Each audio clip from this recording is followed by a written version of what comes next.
मध्ये जे notice writing असतं तर ते आपल्याला त्याच्यासाठी असा बॉक्स बनवायचा असतो तर आणि एकदम सुटसुटीत बनवायची, चारी बाजूनी आपल्याला त्याच्यासाठी व्यवस्थित जागा सोडायची आहे। इथे ज्यांच्या म्हणजे ज्या आता स्कूलची नोटीस असेल तर स्कूलचं नाव इथे येणार, त्याच्या खाली आपण कॅपिटलमध्ये लिहायचंय नोटीस, त्याच्यानंतर या साईडला डेट लिहायचे, डेट हा शब्द लिहिला तरी चालेल किंवा नुसती डेट लिहिली तरी चालेल। त्याच्यानंतर खाली मधोमध त्याचा जो काही टॉपिक असेल म्हणजे फुटबॉल मॅच इंटिमेशन किंवा एसे रायटिंग कॉम्पिटिशन किंवा exam dates are change, whatever is heading ते हेडिंग लिहायचंय, मधोमध आलं पाहिजे।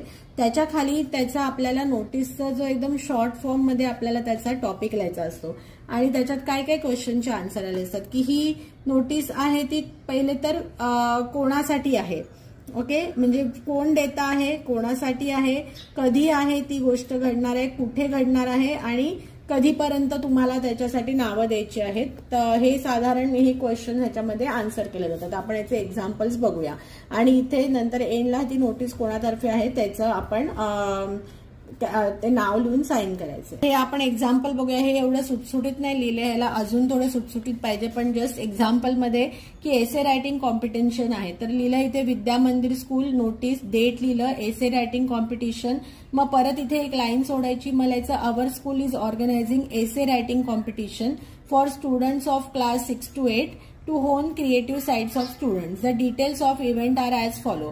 मग डे, टाइम, व्हेन्यू, टॉपिक मी इथे दिला, सो डे आहे 28 सप्टेंबर, टाइम दिला वॉट एव्हर, व्हेन्यू, टॉपिक दिला and register your names before so and so date. परत ह्याच्यामध्ये जरा हे नीट लिहायचं, हे एक लिहिल्यानंतर त्याच्यात जागा सोडायची आणि मग रजिस्टर युअर नेम आणि खाली परत एक लाईन सोडून हे लिहायचंय।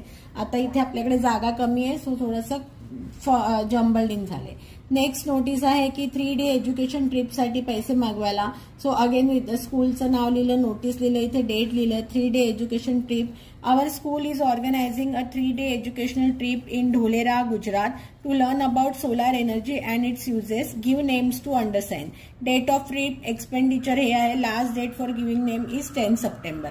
म्हणजे आता इथे आपण दोन्ही ह्याच्यामध्ये हे दिलं की नोटीस कोणाकडनं आहे, कोणासाठी आहे, इथे 6 to 8 स्टुडंटसाठी, इथे सगळ्याच स्टुडंटसाठी आहे, डे काय आहे म्हणजे कधी ते इव्हेंट होणार आहे, पर्टिक्युलर कुठे होणार आहे आणि त्याचा टायमिंग काय आहे आणि जे रजिस्ट्रेशन आहे ते कधीपर्यंत करायचे ही इन्फॉर्मेशन आपण दिली आणि खाली अंडरस्टँड केलं। तर अशा प्रकारे इंग्लिशमध्ये जे आहे ते नोटीस रायटिंग केलं जातं। थँक्यू। तुम्हाला आमचे व्हिडिओज आवडत असतील तर नक्की लाईक, सबस्क्राईब आणि शेअर करा।